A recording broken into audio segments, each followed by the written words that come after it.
Good morning class. आप सभी का दाना एकेडमी में स्वागत है। जैसा कि हम बताए थे, दाना एकेडमी में जो है सभी क्लास का जो है वीडियो आप लोगों को उपलब्ध होगा, सभी विषय का और सभी क्लास का। तो आज हम क्लास 12th हिस्ट्री पढ़ते हैं। पहला चैप्टर देखते हैं, पहला चैप्टर में क्या है। तो पहला चैप्टर है ईंट, मनके तथा अस्थियाँ। पहला चैप्टर क्या है? ईंट, मनके तथा अस्थियाँ। ईंट सभी जानते हैं जिससे मकान बनाते हैं। मन के मतलब क्या है? मन के मतलब है गहना, अस्थियाँ मतलब हड्डी। तो इस चैप्टर का नाम ये रखा गया। क्यों? क्योंकि इसी सब चीज से जो है इस सभ्यता का पता चला है। अब देखते हैं क्या है हड़प्पा सभ्यता। क्या है हड़प्पा सभ्यता?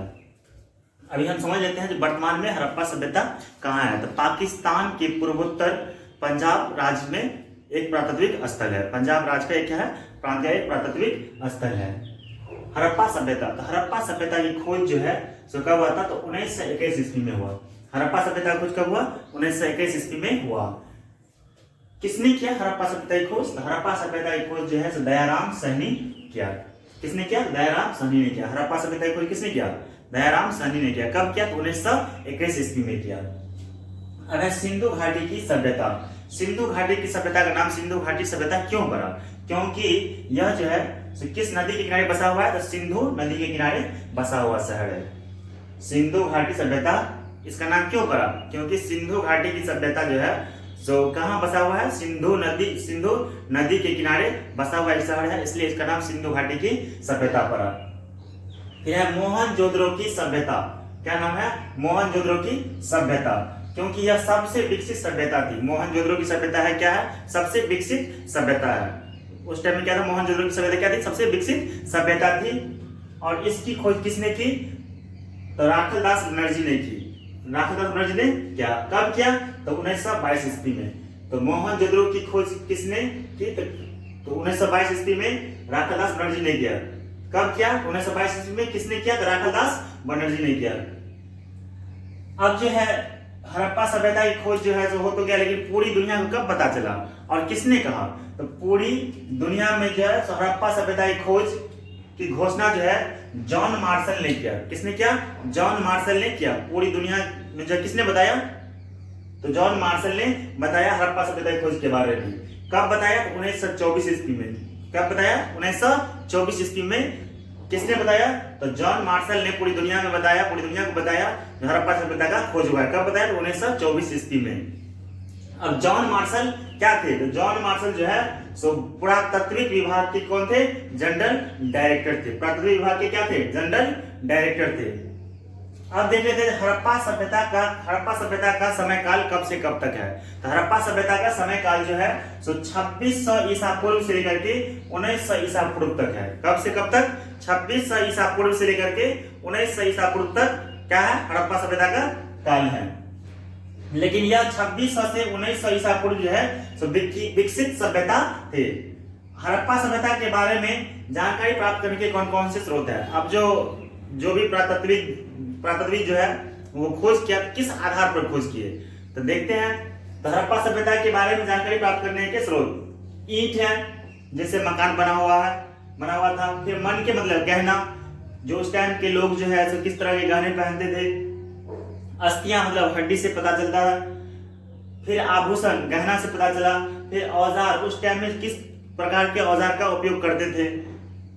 फिर है मृत भांड मतलब मिट्टी का बना हुआ बर्तन। फिर है मोहर क्या है? जब स्कूल में जाते हैं तो प्रिंसिपल मोहर लगाते हैं कोई भी डॉक्यूमेंट्स पे, तो वो क्या हुआ? मोहर हुआ।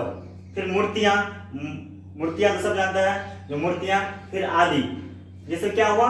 ये सब हड़प्पा सभ्यता के बारे में जानकारी प्राप्त करने के स्रोत है। अब हम देखते हैं जो हड़प्पा सभ्यता का विभाजन कितने भाग में हुआ है। तो हड़प्पा सभ्यता का विभाजन 2 भाग में हुआ है। पहला पूर्वी हड़प्पा सभ्यता, दूसरा पहला पूर्ववर्ती हड़प्पा सभ्यता। पहला क्या? पूर्ववर्ती हड़प्पा सभ्यता, दूसरा परिपक्व विकसित सभ्यता। अब जो है पूर्ववर्ती हड़प्पा सभ्यता कब से कब तक है? तो 2600 ईसा पूर्व से लेकर के 1900 ईसा पूर्व की जो समय है उससे पहले की सभ्यता क्या है? उससे पहले की सभ्यता क्या है? जो पूर्ववर्ती हड़प्पा सभ्यता है। इस समय में क्या हुआ, पूर्ववर्ती हड़प्पा सभ्यता के समय में क्या हुआ, उस टाइम में जो है सो बड़े आकार के है जो कोई संरचना नहीं था, बड़े आकार का जो बड़े बड़े बिल्डिंग ये सब नहीं था।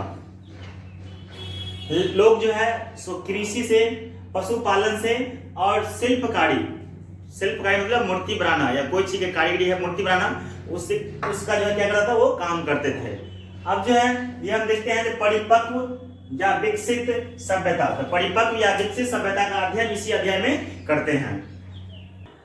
अब हम लोग देखते हैं जो हड़प्पा वासियों के निर्वाह के तरीके।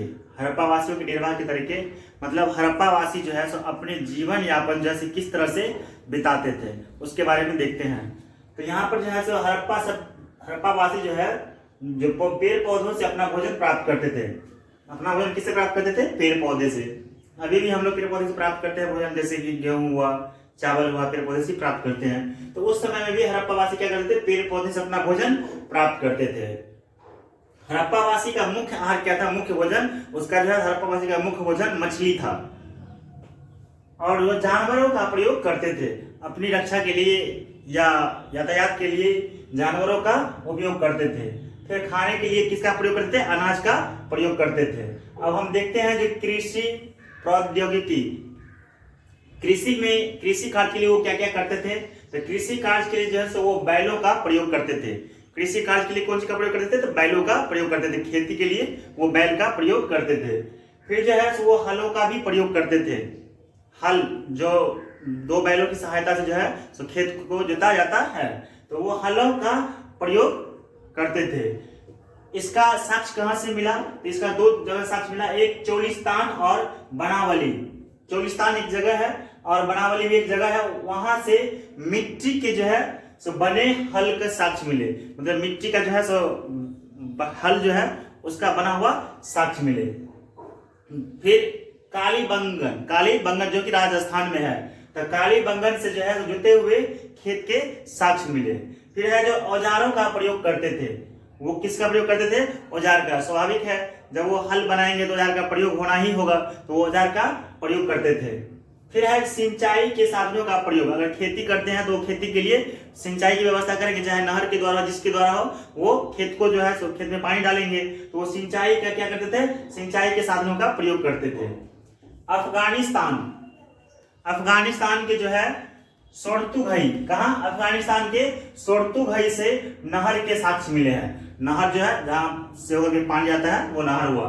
तो अफगानिस्तान के सोर्तुघई से नहर के साक्ष्य मिले, मतलब प्रूफ मिला। फिर धोलीवीरा से जलाशय के साक्ष्य मिले, मतलब जलाशय मतलब जहां पानी रहता है वो हुआ, तो धोलीवीरा से जलाशय के साक्ष्य मिले। अब हम देखते हैं जो मोहनजोदड़ो एक नियोजित शहर था। मोहनजोदड़ो क्या था, एक नियोजित शहर था, सुव्यवस्थित शहर था। तो क्या क्या कैसे हम कहेंगे जो मोहनजोदड़ो एक नियोजित शहर था, कैसे कहेंगे। तो देखो, पहला है जो बस्तियों का विभाजन। बस्ती का विभाजन जो दो भाग में किया था। कितना भाग में, दो भाग में। पहला दुर्ग मतलब ऊंची जगह, दुर्ग मतलब ऊंची जगह। जो राजा महाराजा हुआ करते थे वो अपनी जो है रहने का स्थान कहाँ बनाया, तो ऊंची जगह पर बनाया था। फिर जो है निचला शहर, मतलब बस्ती दो भाग में बटा हुआ था, एक जो है ऊपरी जगह पर बनाया हुआ था और दूसरा निचली जगह पर बना हुआ था। दूसरा है चबूतरों का निर्माण। चबूतरों का निर्माण, जब वहां के जो है हड़प्पावासी जो है जब अपना मकान बनाते थे तो मकान बनाने से पहले वो चबूतरा का निर्माण करते थे, जो कि वो एक नींव का काम करता था। नींव जो है सो एक मजबूती के लिए होता था। जब मकान बनाते थे तो एक नींव का काम करता था चबूतरा बनाने में। चबूतरा जब बनाए तो क्या करता था, नींव का काम करता था। फिर है समान आकार के ईंट का प्रयोग। जैसे कि अभी देखते हैं जो ईंट जो है कई साइज का होता है, लेकिन उस टाइम में जो है सो समान आकार, सभी ईंट क्या था, एक समान आकार का ईंट था। तो समान आकार के ईंट का जो है सो प्रयोग करते थे। लेकिन ईंट जो है सो धूप में भी सुखाकर रखते थे और भट्टी में भी पकाकर बनाई जाती थी। या तो ईंट जो है सो क्या सुखाकर बनाई जाती थी, या क्या करता है भट्टी में पका करके भी बनाई जाती थी। अब है नालियों का निर्माण। नाली भी एक है जो व्यवस्थित ढंग से बनाया गया था। पहले क्या करते थे वो हड़प्पावासी, जो पहले नाली निकाल दिया करते थे और उसके बाद जो है सो अपना मकान बनाते थे। तो नालियों का निर्माण एक ग्रिड पद्धति से की जाती थी। ग्रिड मतलब एक सुव्यवस्थित ढंग से जो है नालियों का व्यवस्था नालियों की जो है तो क्या करते थे, निर्माण करते थे। पांचवा पॉइंट है जो आवासीय भवनों का निर्माण। आवासीय भवनों का निर्माण कैसे करते थे, तो बीच में क्या करते थे, एक आंगन बनाते थे, चौकोर आंगन वो बनाते थे। और हड़प्पावासी जो क्या करते थे, चौकोर आंगन बनाते थे और आंगन के चारों तरफ जो है सो मकान बनाते थे। क्या बनाते थे, मकान बनाते थे। आंगन पहले क्या करते थे, वो आंगन बनाते थे और आंगन के चारों तरफ क्या करते थे, वो मकान बनाते थे। फिर जो है सो एकांतता या गोपनीयता का महत्व। छठा पॉइंट है एकांतता या गोपनीयता का महत्व। मतलब घर की कोई भी बात बाहर न जाए, इसलिए घर की खिड़की नहीं होती थी। गोपनीयता का क्या बात था, गोपनीयता या एकांतता का महत्व था। जो घर की कोई भी बात हो, जैसे अभी भी गांव घर में आपसी मतभेद हो जाता है तो वो बात घर से बाहर नहीं जाए, इसके लिए वो क्या करते थे, हड़प्पावासी जो घरों में जो है वो खिड़की नहीं छोड़ते थे। या फिर घर का जो आंगन का जो गेट होता था वो बीच में नहीं होता था बल्कि साइड में होता था। फिर जो है कुओं का निर्माण। सातवां पॉइंट है कुओं का निर्माण। हड़प्पावासी जो है सो कुओं का भी निर्माण कराए थे। मोहनजोदड़ो से जो है 700 कुओं का साक्ष्य मिला। कितने कुओं का साक्ष्य मिला, तो 700 कुओं का साक्ष्य मिला। अब है दुर्ग। हम बताए थे दुर्ग मतलब जो ऊंची स्थान है, तो ऊंची स्थान किस काम के लिए आता था, तो एक जो है सो माल गोदाम के लिए। माल गोदाम मतलब क्या, जहां सामान रखा जाए, जहां कोई वस्तु रखा जाए, तो माल गोदाम के लिए। तो माल गोदाम किस चीज का बना था, तो माल गोदाम लकड़ी का बना हुआ था। किसका बना हुआ था, लकड़ी का। अब है दूसरा सार्वजनिक, मतलब उसका जो सार्वजनिक स्नानागार होगा। दुर्ग पे ऊंची स्थान पर क्या बना था, एक तो माल गोदाम, दूसरा सार्वजनिक स्नानागार। मतलब जब कोई भी धार्मिक कार्य होता था, जब कोई भी धार्मिक कार्य होता था तो उसमें क्या करता था, सभी लोग एक साथ मिल करके स्नान करते थे। अब है सामाजिक विभिन्नताओं का अवलोकन। उस टाइम में भी गरीबी अमीरी हमेशा रहा है। गरीबी अमीरी क्या है, हमेशा रहा है। तो उस टाइम में भी लोग गरीब होंगे, अमीर होंगे, तो कैसे पता चलेगा जो उस टाइम में लोग गरीब थे और कौन आदमी अमीर थे। तो इसके लिए कई साक्ष्य है। पहला है जो शवाधानों का अध्ययन। मतलब सब जो लाश है, जो कब्र है, उस कब्र को क्या करता था, तो जिस कब्र, जब कब्र की खुदाई होता था तो क्या करता था, तो जिस कब्र से ज्यादा कीमती वस्तु मिली होगी वह अमीर रहे होंगे। उस टाइम में क्या करता था, जब लोग मरता था तो उसके कब्र में जो है उसकी सामान उसी में दे दिया करता था। तो जब कब्र की खुदाई हुआ तो उसमें देखा जिस कब्र से ज्यादा कीमती वस्तु निकला तो उससे पता चला जो यह अमीरों का कब्र रहा होगा या यह आदमी अमीर रहा होगा। दूसरा है, और जिसके कब्र से सस्ती वस्तु निकला है वो गरीब रहे होंगे। फिर दूसरा है जो विलासता की वस्तुओं की खोज। विलासता मतलब उपयोग करने की वस्तुओं की खोज। पहला है जो उपयोगी वस्तु। तो उपयोगी वस्तु क्या था, जो सामान सब उपयोग करते हैं, उपयोगी वस्तु क्या था, चकिया। चकिया मतलब पीसने वाला, जिसको हम मैथिली भाषा में क्या कहते हैं, जाता भी कहते हैं, तो चकिया। फिर मृत भांड। मृत भांड मतलब क्या, मिट्टी का बना हुआ बर्तन। फिर सुइयां। सुई क्या, जिससे कपड़ा सिलते हैं, तो सुइयां। फिर है विलासता की वस्तु। विलासता की वस्तु जो है सब फायंस के पात्र थे। किसके पात्र थे, फ्यांस के। फ्यांस एक महंगी वस्तु है। इसमें भी पानी रखा जाता है, पानी पीने का एक पात्र है। तो फ्यांस जो है क्या है, फ्यांस के पात्र है। तो इससे भी पता चलता है जो आदमी किस तरह के रहे होंगे, कौन अमीर रहे हैं, कौन गरीब रहे हैं। हम लोग देखते हैं जो शिल्प उत्पादन में जानकारी प्राप्त करना। तो शिल्प उत्पादन के बारे में जानकारी कैसे प्राप्त किया जाता था। तो हड़प्पावासी जो है सो कुशल शिल्प उत्पादक थे। मतलब बहुत ही अच्छा शिल्प उत्पादक थे। वो शिल्प उत्पादन में करने में बहुत ही अच्छे थे। इस उत्पादक थे, अनेक प्रकार की वस्तुओं का निर्माण करते थे। तो वो क्या करते थे, अनेक प्रकार की वस्तुओं का निर्माण करते थे। जैसे मनके बनाना, मतलब गहने बनाना।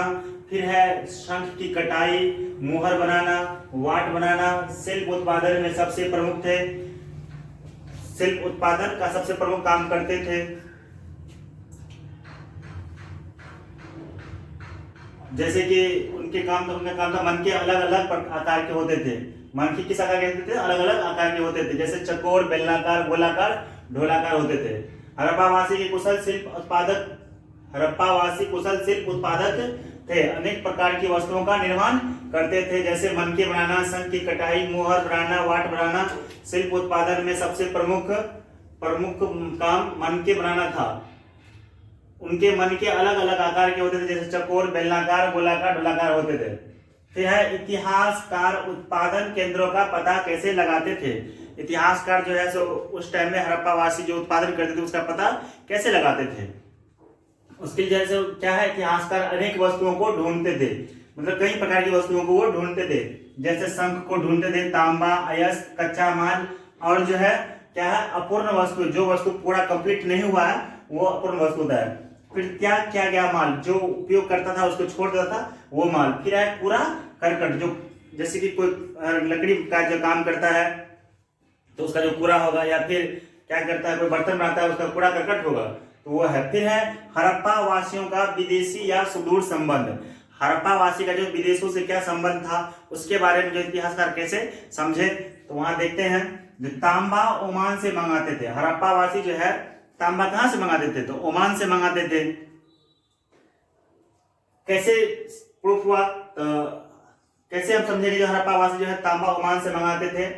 इससे जो है हड़प्पा वासी का तांबा और जो है क्या करता है ओमान के तांबा, इस दोनों में क्या पाया गया, निकेल का अंश पाया गया। तो इससे पता चला जो हड़प्पा वासी तांबा कहां से मंगाते थे, तो ओमान से मंगाते थे। फिर है जो वहां एक मृत भान मतलब मिट्टी का बना हुआ बर्तन भी पाया गया। मेसोपोटामिया के ग्रंथ है, उसमें जो है हड़प्पा क्षेत्र के बारे में क्या किया गया, वर्णन किया गया है। जैसे मेलुहा शब्द लिखा, मेलुहा क्या एक शब्द है जो कि हड़प्पावासी यूज करते थे, उपयोग करते थे। फिर है कई हड़प्पाई मोहरों पर नाव और जहाजों के चित्र मिले। जो हड़प्पावासी का मोहर था उस पर क्या मिला, नाव का चित्र मिला और जहाज का चित्र मिला। इससे पता लगा जो हड़प्पावासी का संबंध विदेशों से भी था। अब है जो हड़प्पावासी का जो मोहर है वो किस चीज का बना होता था, सेलखरी, मतलब हड़प्पावासी का मोहर जो है सेलखरी नामक पत्थर से बना होता था। फिर है मोहर का प्रयोग कहां करता था, तो लंबी दूरी के संपर्क को सुविधाजनक बनाने के लिए जो है मोहर का प्रयोग किया जाता था।